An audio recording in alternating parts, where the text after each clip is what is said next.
কিয়ামতের ভয়াবহ দিনে আল্লাহ তাআলা তার আরশের ছায়ায় ৭ শ্রেণীর ব্যক্তিকে ছায়া দেবেন এবং তার ছায়া ছাড়া কিয়ামতের দিবসে আর কোনো ছায়া থাকবে না।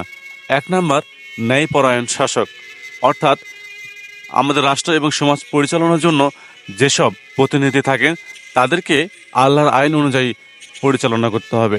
সেই যুবক যে যুবকের হৃদয় মসজিদের সাথে সম্পৃক্ত এবং যে যুবক আল্লাহর ইবাদতে বড় হয়েছেন, এবং সেই যুবক যে যুবককে সুন্দরী নারী গুনাহের কাছে আহ্বান করে এবং সেই যুবক বলে আমি আল্লাহকে ভয় করি, এবং সেই ব্যক্তি যে ব্যক্তি গোপনে সাদাকা দেয়, এবং সেই ব্যক্তি যারা একে অন্যকে ভালোবাসে শুধুমাত্র আল্লাহর জন্য, এবং সেই ব্যক্তি যে ব্যক্তি গোপনে আল্লাহকে স্মরণ করে এবং চোখ দিয়ে অশ্রু ঝরে।